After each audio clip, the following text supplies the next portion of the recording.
रास्ते में उन्होंने दूसरी पानी की बोतल ली और मुझे दी तो मैंने बोला है तो सही पानी। वो तो तू घर लेके जाएगी। मैं, आपको कैसे पता? वह, बस ऐसे ही। मैं, उस लड़की के बारे में कुछ बता दो। वह, शब्दों में बताई नहीं जा सकती। मैं, बात होती है। वह, नहीं, मुश्किल से 4-5 बार हुई है बस 5 सालों में।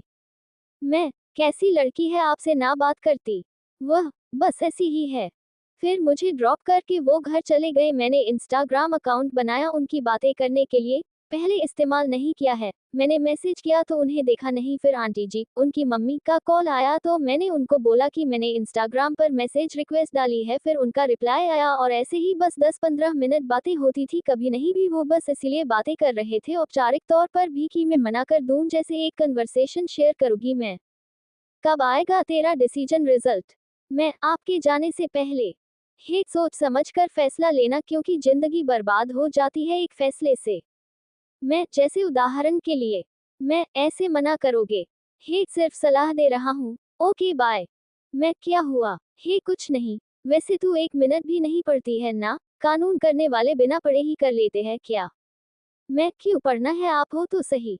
हे, चल ठीक है, मुझे काम है कोई। मैं, ओके जी। ऐसे उन्होंने काफी बार कहने की कोशिश की जिससे मैं मना कर दूं और निश्चित रूप से वह खुद के लिए नहीं बोल रहे थे तो ये सब कुछ। फिर एक दिन उन्होंने बोला कि 5 दिन बाद जा रहा हूं मैं, तू बता दे तेरा जो भी फैसला है। तो मैंने बोला मुझे मिल के बताना है। फिर हम मिले। मैंने काफी हिम्मत करके बोला कि कृपया आप उनको एक बार और मनाने की कोशिश कर लो जिसको आप चाहते हो। तो वे बोले कि मुझे कुछ नहीं करना और संभव नहीं है कुछ भी, तू तेरा फैसला बता जो भी है। मैंने बोल दिया कि मैंने आपके प्यार को फील किया है उस लड़की के लिए, तो मैं कैसी जबरदस्ती के रिश्ते में बंद हूँ। आपको ये कैसा प्यार होगा फिर, क्योंकि प्यार तो आजादी देता है। मैंने बोल दिया लेकिन मैं खुद को नहीं संभाल पा रही थी। आखिर मैंने अपनी जिंदगी की सबसे कीमती ख्वाहिश खोई थी। हम लोग कार में बैठे थे। उन्होंने कुछ नहीं बोला। पानी ऑफर किया, मैंने नहीं पिया। करीब 1 घंटा हो गया था। मैं उनकी फोटो देख रही थी और मेरे आंसू नहीं रुक रहे थे। हमारी कोई बात नहीं हो रही थी और मेरी हालत ऐसी थी कि सांस लेने में भी प्रॉब्लम हो रही थी, जैसे सब कुछ टूट गया मेरे अंदर। शायद कोई समझ पाए कि क्या स्थिति रही होगी जब रोना काफी नहीं होता। उन्होंने रुमाल मेरे हाथ पे रख ली, ऊपर अपना हाथ रखा और मेरे आंसू अपने आप रुक गए क्योंकि सब कुछ नियंत्रण में हो गया। यहाँ से देखा जा सकता है वो कितने सज्जन हैं कि उन्होंने रुमाल रख के हाथ रखा मेरे हाथ पे। उसके बाद उन्होंने जिद करके मुझे एक कैफे में खाना खाने के लिए फोर्स किया। बोले कि मुझे नहीं पता तू कितने दिन नहीं खाएगी और मैं नहीं चाहता कि मेरी वजह से कोई बीमार हो। उसके बाद रास्तों में उन्होंने बोला कि देख, मैं नहीं कह रहा कि तू आज ही सब कुछ भूल सकता है, ऐसा संभव भी नहीं है, वास्तव में कभी नहीं है, लेकिन बांट कर अलग कर ले जीवन को और इस दौर को एक हिस्सा मान के रिजर्व कर जिसको तू कभी याद करे तो तेरे चेहरे पर हंसी आए, आंसू नहीं। और एक बात हमेशा याद रखना, जिससे भी तू शादी करेगी उसके साथ लॉयल रहना क्योंकि सब में उसकी कोई गलती नहीं होगी। मैं तेरे भाई से बात कर लूंगा, वो सपोर्ट करेगा तुझे और ये फोटो देखकर जीना बंद कर दे, ऐसा नहीं बदल सकता कुछ भी। मतलब उन्होंने काफी कुछ समझने की कोशिश की। मेरे भाई से मिले वो और शुरू में तो मेरे भाई को लगा वो मजाक कर रहे हैं कि वो मुझसे शादी नहीं करेंगे। फिर उन्होंने जब सब कुछ बताया तो मेरे भाई ने उनको थैंक्स बोला कि उन्होंने पहले ही सब कुछ बता दिया, वरना बाद में क्या करते हम लोग। उन्होंने उसको काफी कुछ समझाया और फिर जब मैं रो रही थी तो मेरे भाई ने बोला कि अब जब इतनी हिम्मत कर ली तो अब कामजोर पड़ना तो बनता नहीं, तू कामजोर नहीं है, मैं हूँ तेरे साथ बस। फिर हम घर आ गए और वो चले गए।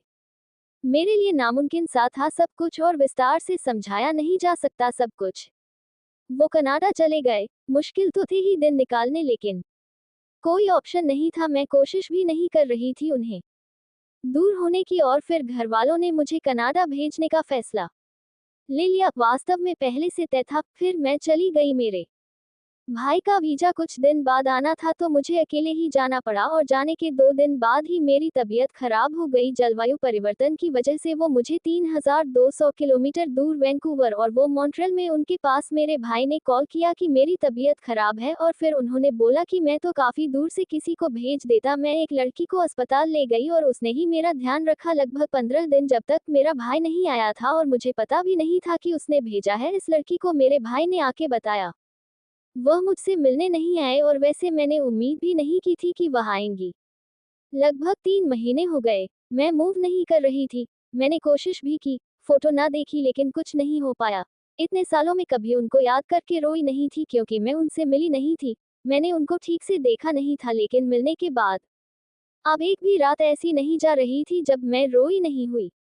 ऐसी ही एक रात जैसे सब कुछ आउट ऑफ कंट्रोल हो गया हो, मुझे ठीक से सांस नहीं आ रही थी और फिर मेरी आंखें बंद हो गई। जब मैं खुली तो मुझे हार्ट अटैक आया था। तब मम्मी पापा ने इंडिया बुला लिया, 1 महीना इंडिया रह के आए। एक दिन उनका मैसेज भी आया कि क्या हाल चाल है। मैंने बोला ठीक हूँ, तो बोले कि ठीक होती तो मुझे क्यों मैसेज करना पड़ता, ऐसे तो जिंदगी नहीं निकल सकती जैसे तू निकल की सोच रही है। उन्होंने काफी समझाया मुझे, हमारी 20 मिनट की बात हुई थी, चाहते हुए भी नहीं बोल पाई कि मुझे आवाज सुननी है, एक बार कॉल कर लो।